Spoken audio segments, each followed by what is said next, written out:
Now, the third group is the physically present but uninvolved. This is my dad. Now, this group is, I consider, one of the more dangerous groups. And by dangerous, I mean it's a huge thing, but it's unrecognized.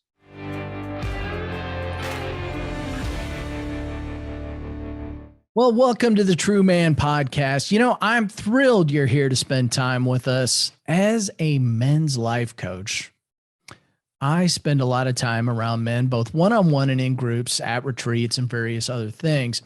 And you would be hard-pressed to not hear the term father come up. Now, in my world, and for the purposes of today's podcast, because I believe I'm anticipating this is probably going to come up. So let's get a definition out of the way right off the bat. You may hear us refer to our earthly father, that's small f, and you may hear us refer to our heavenly father, that's a capital F.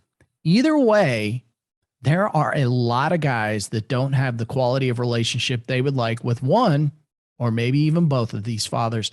And that's what we're going to talk about today. So welcome to the True Man Podcast, Tim Olson. Tim is an author, educator, pastor, and life coach, and he has a new book called The Legacy of Absence, Resolving the Wounds from Uninvolved Fathers in Individuals, Families, and Society. Tim, welcome to the True Man Podcast. Thank you, Mike. Glad to be here. Well, I'm excited to talk about this topic. And as you know, Tim, the father wound can be a pretty deep topic and one many men suffer from for a wide range of reasons, really.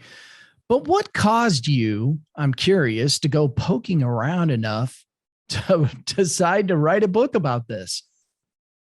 Well, it's really interesting because, first of all, the journey itself, I believe, has been very significantly an obvious leading of the Lord. And I was, as a business coach, getting more and more businesses and family businesses and kind of wondering, why are they coming to me? But in the process, one of my early clients was the executive director of a fathering ministry. And I worked with him as a client, but I started to hear more and more about what they did. And here I was a father and a grandfather and great-grandfather. And I thought, why am I learning so much? Shouldn't I know some of this already?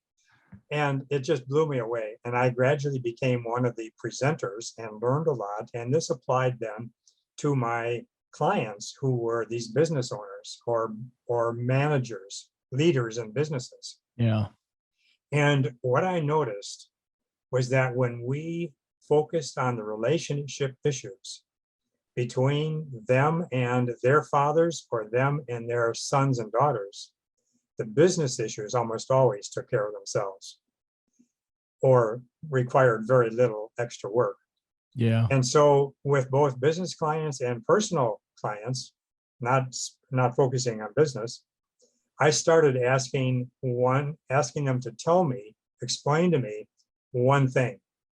Tell me what your relationship was like with your father when you were growing up, those first 18 formative years.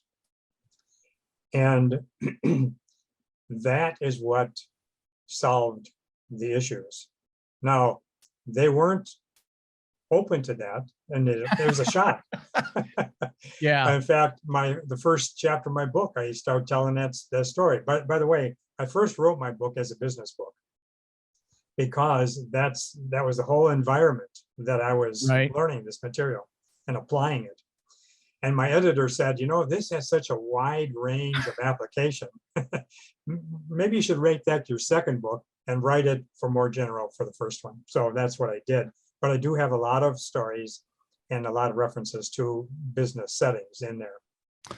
Well, Tim, I've said, and a handful of years ago when I tried to figure it all out, I thought, well, I'm going to go this whole business consulting route. And what was interesting to me, and I think because I really got shaped being a part of a men's small group, but as I talked to other business consultants and I got more involved simultaneously with men's small groups, I would talk with these consultants, and almost to a person, like you're saying, they would say to me, gosh, you know what I spend most of my time doing?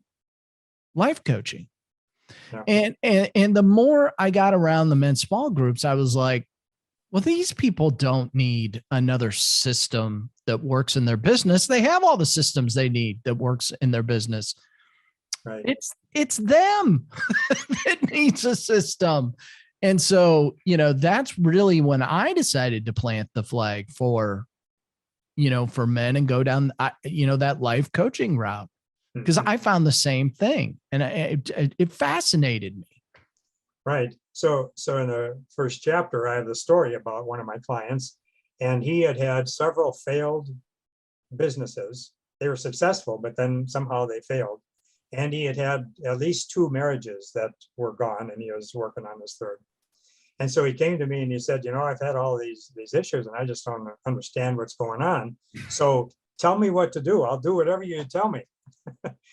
And so I said, well, I asked the question, tell me what it was like with your father growing up. What was your relationship like? And he looked at me kind of incredulously. What does that have to do with my business?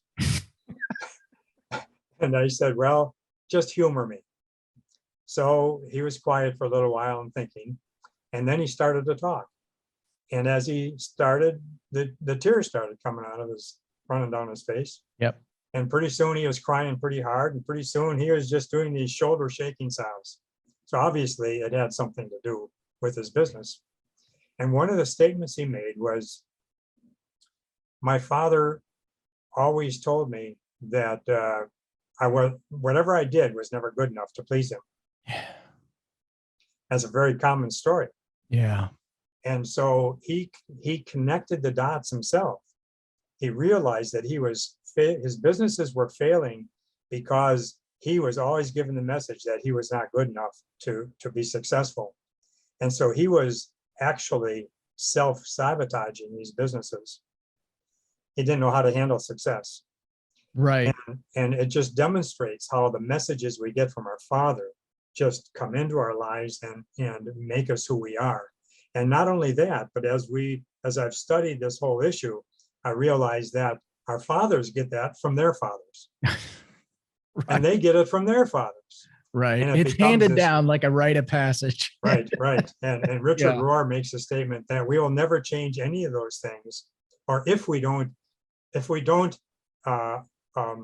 work on changing them, we will most assuredly pass them on to the next generation. And so we see this generational thing going on and on and on. Yeah. And I revisit that client several times in the book to make application, but it is such a powerful thing. And then too, I have another thing I'm working on to make into a handout that I've done on podcasts that demonstrate how this shows up in the workplace. There are many things, many behaviors that show up in the workplace that can be very clearly identified as coming from those 18 years of training from the father. Yeah. Well, Tim, would it be fair to say, I mean, when we look at the divorce rate in this country, above 50% now, wouldn't it be fair to say, and I'm, not only am I not surprised to hear you say that about business, but wouldn't it be fair to say that 50% of our marriages, I know they're not all salvageable. I mean, I know that stuff happens when 2 people come together, but I mean, fair to say that that's part of the training that we get? Well, again, it's modeled. One of the roles of the father is to model masculinity. Yeah. And in masculinity, both sons and daughters look to their father for this, or if there's no father there, they don't. But they learn, for one thing, how to relate to the opposite sex by watching how their father treats their mother. Well, when that's not going right, and it's going into divorce and so on, that's the model they are learning. And daughters need to learn how to treat, what to expect from men that they date, and what they want from a man. And all of those things, they are designed to get from dad. And if dad isn't there, well, then they get nothing. And so they just kind of make it up. And sons, it's the same thing. So I talk about true masculinity. And the fact that most masculinity that we see from society involves things like whoever's the strongest, the biggest, the loudest, Yeah. has the most force, and identify that as a false sense of power. And so I talk about what true masculinity is, so that they have a sense of that. I can talk about that if you're interested. Well, yeah, do talk about that. I do think this is a very important area because, like it or not, I mean, people are going to keep watching movies and television shows, and there's a negative portrayal, I believe, of masculinity. Sometimes it's taken to extremes. See Archie Bunker. And then there's other extremes where, masculinity is, as you're saying, portrayed as the biggest, strongest, fastest person. And that's just simply not part of the equation. And so I think it's important to talk about this topic and how you present true masculinity. I'm interested. Well, again, I try to talk somewhat about that false sense of power. Yeah. And it reminds me of the Roman Empire. Now, the Roman Empire brought a lot of very good things. They improved hygiene and roads and architecture and even a certain level of government. Yeah. But they ruled with brute force. And at the time, if we go back and think about Jesus standing before Pilate, he approached Pilate with this sense of, listen, Pilate, you have no control over what's going on right now. You have a false sense of power. I can raise my own life. I can take my own life. You have no control over this. And Richard Rohr made the statement that Jesus ignored them as the ultimate negation of false power. He understood not only false and true power, but false and true masculinity. And so the masculinity that fathers are to introduce to their children is really based on character qualities. And these are qualities like integrity, equality, servant leadership, yeah, a model of love and respect for the mother of their children, truth-telling, honesty, providing and protecting, courage, adventure, emotional expressiveness, involvement, consistency, commitment. I go on and on with all of these things, spiritual example and leadership. And it is attainable by all human males. And it's quite different. It's compelling compared to the self-reliant man who might be silent. We talk about the strong silent type, but he might be silent in reality because he's hiding behind a mask. Yeah. Or maybe he's testosterone driven.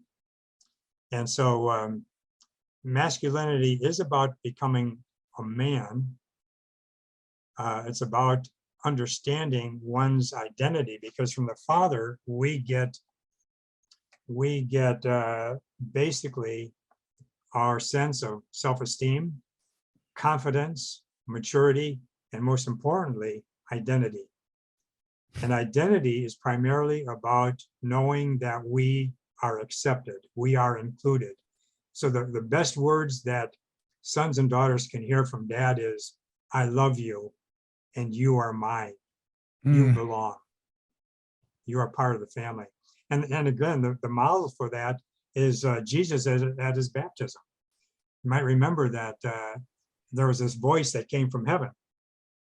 And the voice, everybody was able to hear it. And it said, this is my son in whom I am well pleased. He identified him as his son. And that's what we don't hear from so many fathers. And the important thing about that too is when it came. Do you remember what happened after his baptism. He went out into the 40 days in the wilderness. And then he went into his ministry.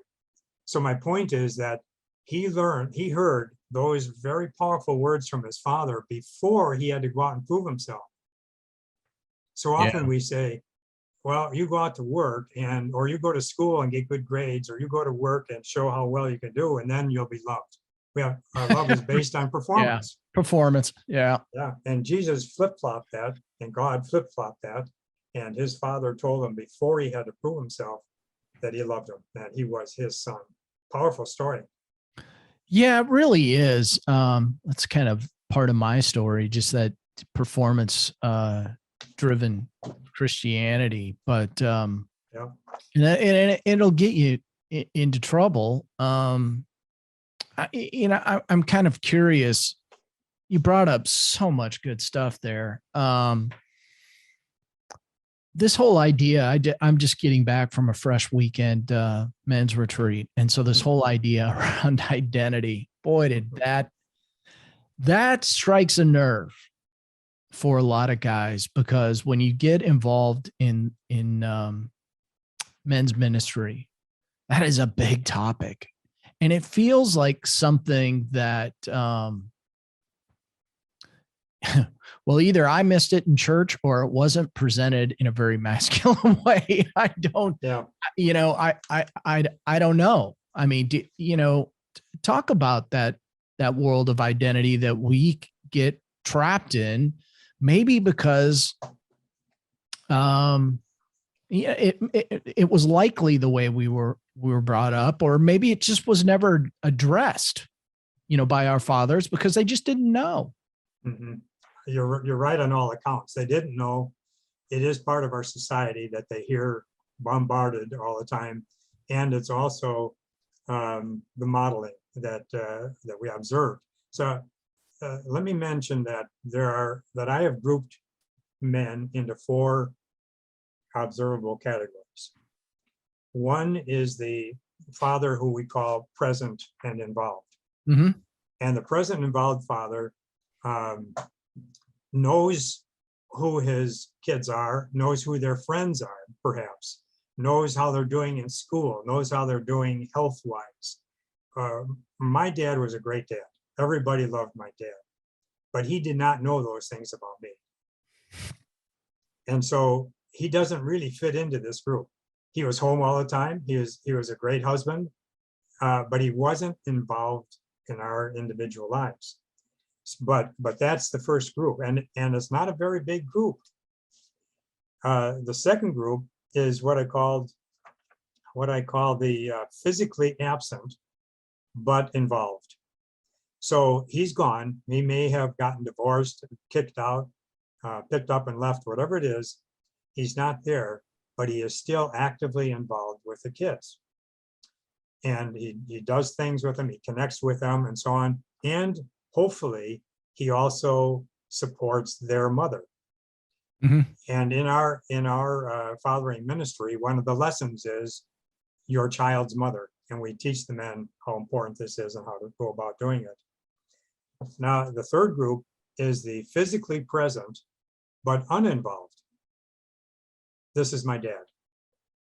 Now, this group is, I consider, one of the more dangerous groups. And by dangerous, I mean it's a huge thing, but it's unrecognized. It's that group that I think there are a lot of men at church like this. Everybody looks at them and says, well, Dad's at home. This has to be a strong family unit. And the fact is he's not involved. And that can be a very dangerous setting because it's never addressed. Just like you said, where do we find out? How do we find out what masculinity is really about? And the fourth group is the physically absent and uninvolved father. Now, the physically absent really covers 2 different groups there, the second and the fourth. And this is a very large group, and it is a measurable group. And it's measured through the census figures. You can look at the US Census and you can look at the international census figures. Yeah. And if you go to that one, what you find out is the United States is the most fatherless nation in the world, has the most fathers not home. And so when you say, why don't we hear about this growing up? Maybe they didn't, maybe dads didn't know, or society and everything else. Well, the fact is, probably, well, overall, it averages out to about a third of all children go to bed every night without a father in the home. And that's what, 24 million kids, I think, something like that. And so they're not getting the story at all. But I believe that the third group, which I call the passive fathers, fathers who are home but not involved, I believe that group is really the largest group. We can't measure it though. But in our observations and in our work and in our understanding what's going on here, all our research, that's our conclusions. It's the biggest group. And that's why I say it's the most dangerous, because nobody recognizes it. Well, that is fascinating. And I'll tell you why. I've talked a little bit about this, actually. Isn't it interesting that you're saying you think that's the largest group, and we circle all the way back to the book of Genesis and see that when Adam and Eve got caught eating the forbidden fruit, they went and hid, and thus the history of, and Adam didn't say anything to Eve. I mean, to the best of our knowledge, we know he was close by. Mm-hmm. He didn't say, Eve, don't take a bite of that apple. Instead, he took a passive approach, and then they went and hid. So isn't it interesting that you think that that's the largest group? And if we circle back and we go all the way back to the first Adam, we see it right there at the beginning of the Bible. Mm-hmm. Do you think that's where, in your conclusion, that maybe this is it's part of our being? It has been woven into the fabric of our lives? I do, and here's why. I believe that at that point, the curse came. Yeah. And the curse was not God saying, I'm going to curse you, but rather, here's the natural consequences. The curse is the natural consequences of what you did.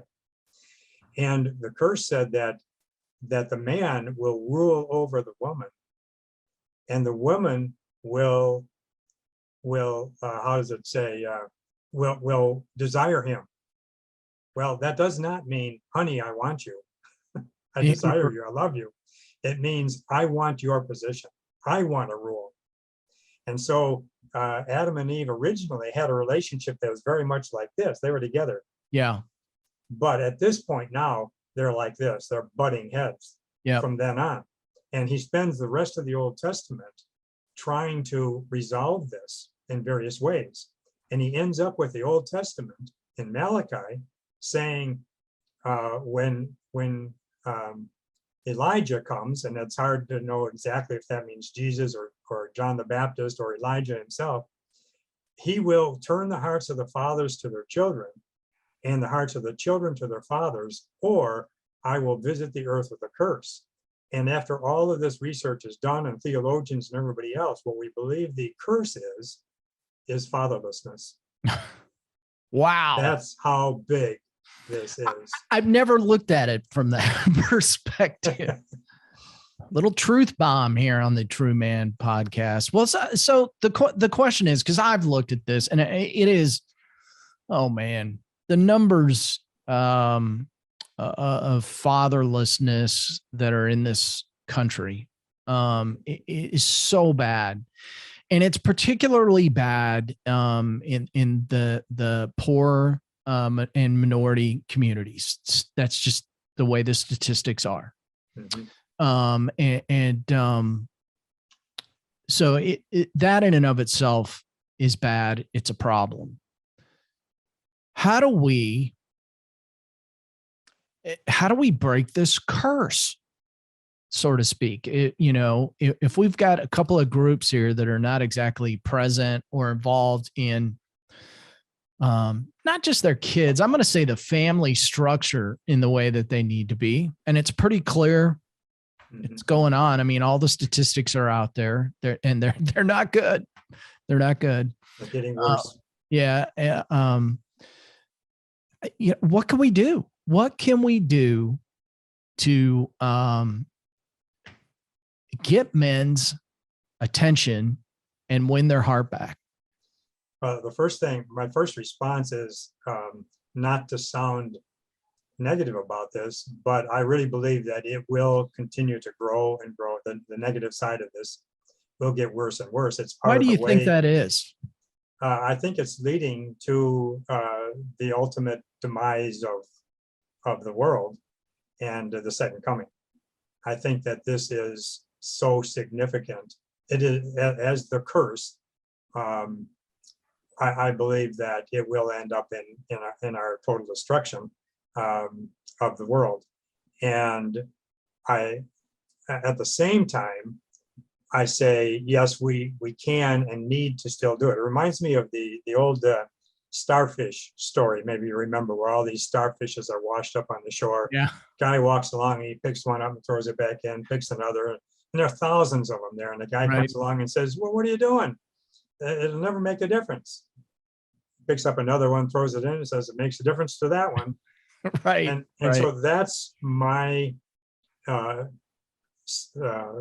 solution, is that we can make a difference to those that we come in contact with.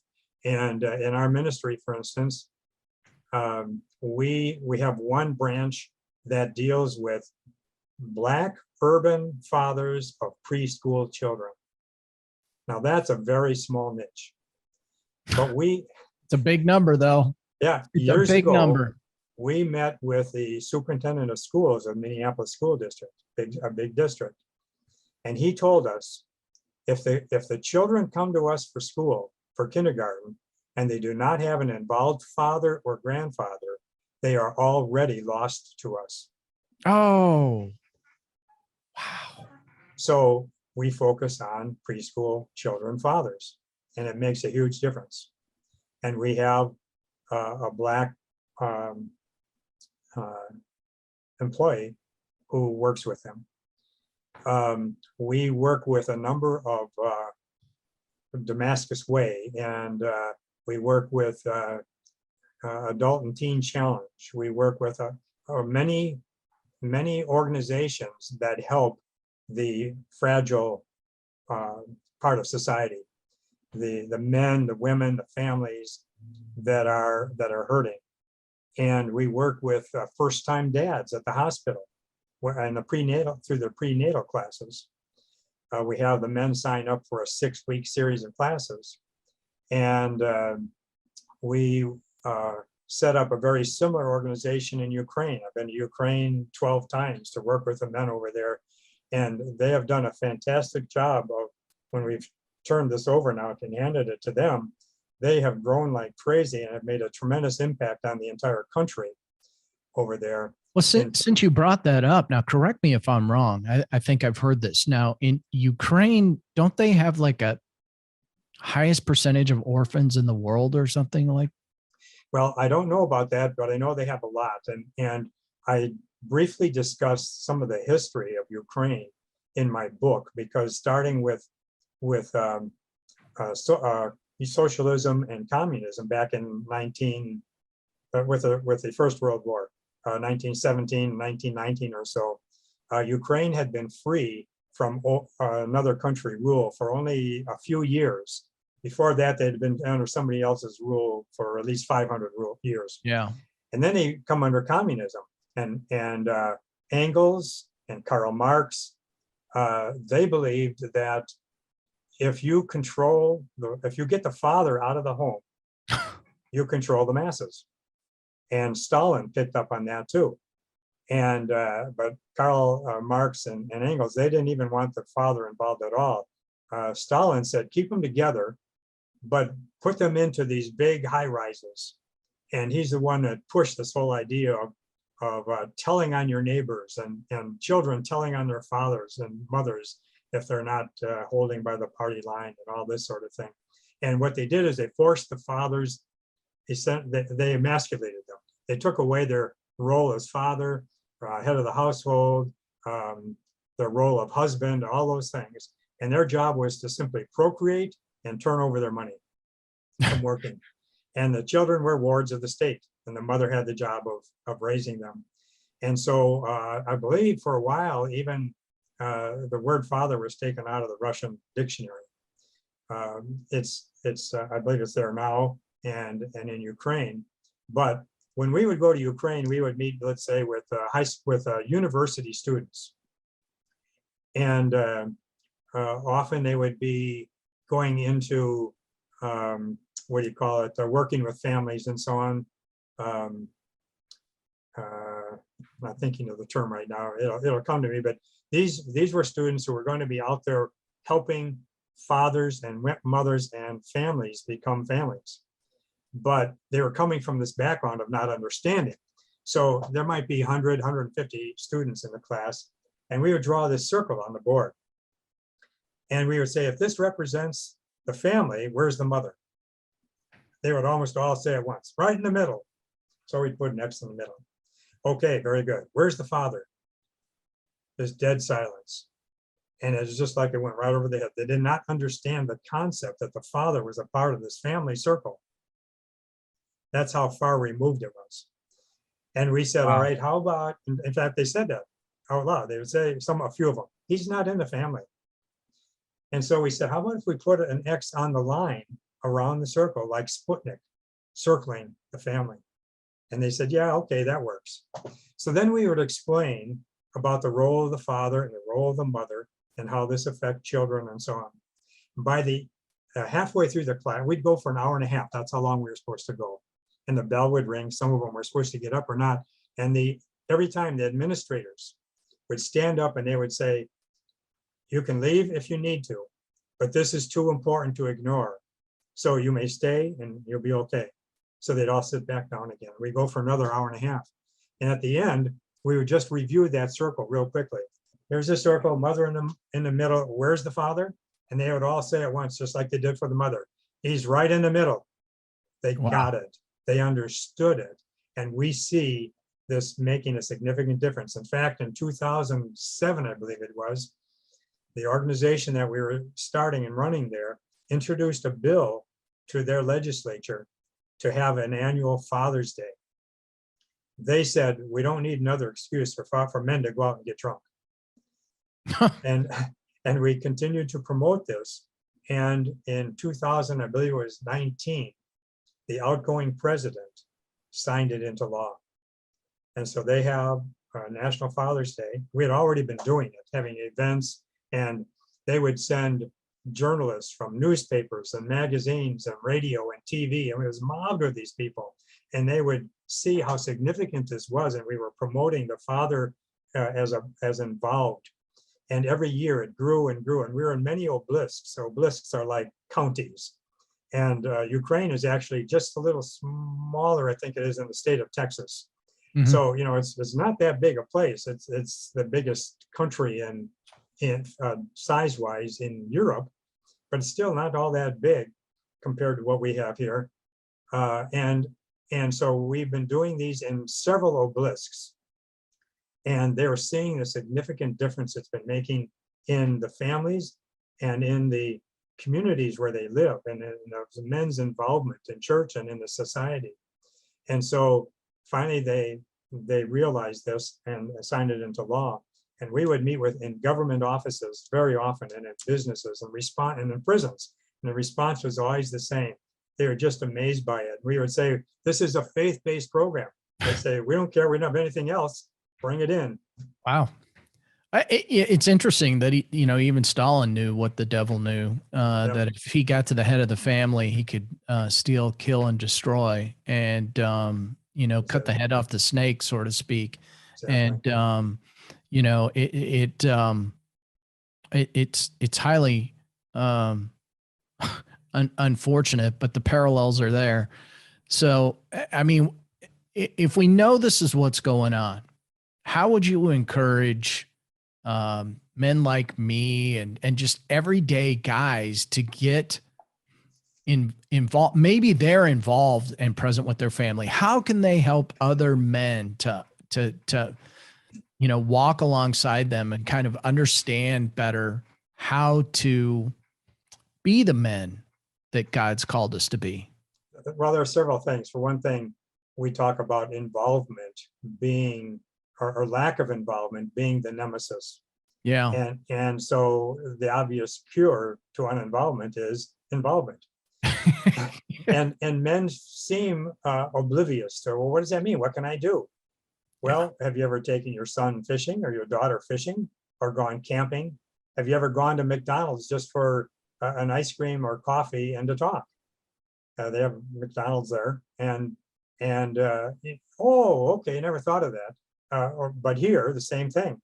Yeah. And so you can even Google something like activities to do with my teenage daughter or teenage son, and things will come up. Google knows everything. Google, exactly right. So those are some starting things. But some of the things like commitment means being regularly involved. Consistency is similar. Communication is key. We teach communication. So we go to all these different groups and we present these materials. So that's one thing. If they don't have access to groups like that, well, they can go online and find things. There are many. You talk about being a podcast that deals with fathers and with men. I once saw a list of the top 50 men-oriented podcasts. So 50, that's amazing. Now, they're not all Christian, and a lot of them don't cover cover it in ways that really matter. Yeah. But it's possible to find them. There are resources you can look for. We have a website called dadsfirst.org.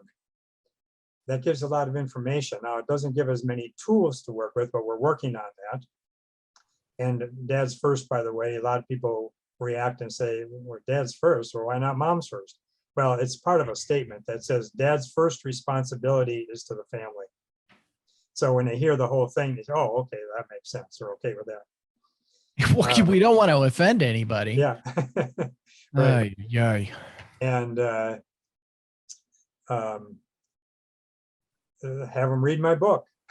Yeah, but I'm intrigued after this conversation. I feel compelled to ask this. What is your goal with the book? What do you want people to get out of the book? My ultimate goal is reconciliation. Oh, to connect the two. And I have a freebie. If your listeners want to write for this, or go to my website, they can go to my website, not the one I mentioned before, but mine is simply timolsonauthor.com. And that's OLSON, not EN. ON, timolsonauthor.com. And they can sign up for this. And we'll put it in the show notes. So sure. Okay. Yeah. Good.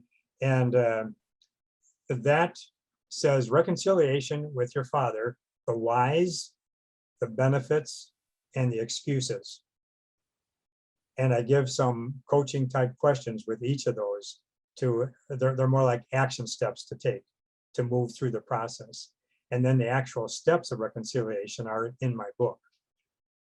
And so what I hope, some of the things I hope the readers get out of my book, an understanding of the core problem itself. Yeah. A conviction and hope that the problem can be resolved. There is hope. That's what I keep trying to tell people. There is a way out of this. Yeah. A plan to bring reconciliation, and you can't just wish it or hope for it. And then a commitment to move toward that goal. So a lot of people, even reading the book, might say, oh yeah, that was interesting, and then they leave it sit there. And so my goal is that they actually do take action. Dads or men are kind of notorious for getting a lot of good ideas and never doing anything about them. And one of the main responsibilities, as you know, of a coach is to hold people accountable to take that action and do something. So those are some practical points. I hope that does that answer your question? Yeah, absolutely. And I talk about action frequently because you can read you can read the Bible, and if you never take action on it, it's absolutely meaningless. And so, Absolutely. quite honestly, and I'm sure you feel the same way. The more men that I'm around and maybe they've had a challenge or an issue with their father, I just find that most men want that reconciliation. They don't want to live with that burden in their life. And, but yet there's fear. Like if I go back to, the son or the daughter, or the son or the father, that they may not accept me. Absolutely. And that, reconciliation. And that may be true, but I would encourage people, I'm sure as you do, to go for it anyway, because you never know what's going to happen. And I tend to believe that they're not turning you away at that point. They've got bigger issues. What we have found is that it's easier for daughters and sons to approach their fathers about this issue than the other way around. Fathers have not only the fear, but they have a lot of embarrassment. Shame, guilt. A lot of shame. Yeah. And they're going to be very reluctant to do it if they even get the idea in the first place. They don't even think it's possible. Now, some do. Again, in that document that I mentioned that is a freebie, I talk about the fear aspect, and I try to respond to that and answer it a bit. But we've seen daughters and sons a little more able to approach dad. And plus, this involves a lot of forgiveness. Yeah. And forgiveness is a very tough thing. Yeah. Now, one person I was talking to recently who does a lot of trauma care said that they have changed the word from forgiveness to release. Because forgiveness, when you're trying to forgive somebody, you're always still thinking about that other person. But forgiveness is really about you more than it is about the other person. And so if they use just the term release, it helps to just focus on the benefit it will be to yourself to let go. One of the quotes I use in my book is similar to forgive is to set the prisoner free, and then to realize that the prisoner is me. So forgiveness hurts to not forgive, it hurts ourselves. The other person may not even know what you're going through. So it's that's a big part of it is the whole forgiveness thing. And there are steps to follow. And by following the steps, it's not just jumping into it. However, what's interesting is some people can reconcile with somebody else in a 5 or 10 minute telephone call. It's amazing. I've seen this. In fact, I give an example of it in my book. And you talk about the Holy Spirit working, and he sets that up. And that's how this story comes about. But they get on the phone and they're able to say, Dad, we only have a few years together left, perhaps, in life. And I want to make the best of them. I want to have a good relationship with you. Can you please forgive me for the ways I've contributed to the separation in our life? And Dad will almost always say, not always, but almost always say, absolutely, son, for sure. And will you forgive me too? And it's like it never happened. They're back together again. It can happen that easily. On the other hand, it might take 5 or 10 years to get to the point of being willing to say those words. Yeah. And some of the most powerful, I mentioned that before, I love you. You are my son, you're my daughter, you belong.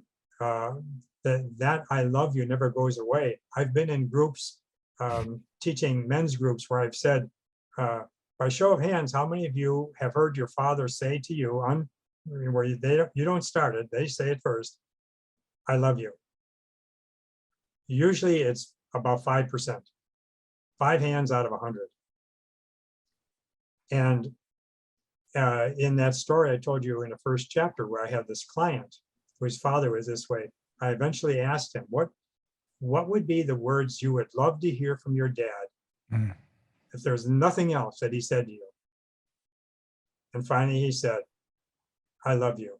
I wish he would say, son, I love you. And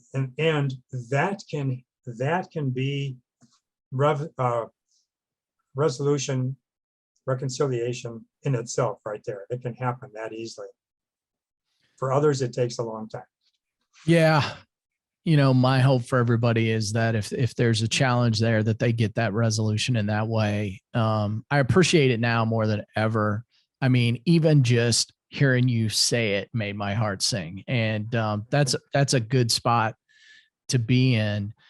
Tim, listen, as you brought up the website and everything, so we'll put that in the show notes so that people know how to find you. But greatly appreciate you being here today. It's been a fantastic conversation, and I really hope that we're able to have an impact on somebody out there by hearing this, and that they can go back and maybe take some of this to their family, so that they can improve, their family life and be the man that God's called them to be. So, Tim, thanks for being on today. Really appreciate it.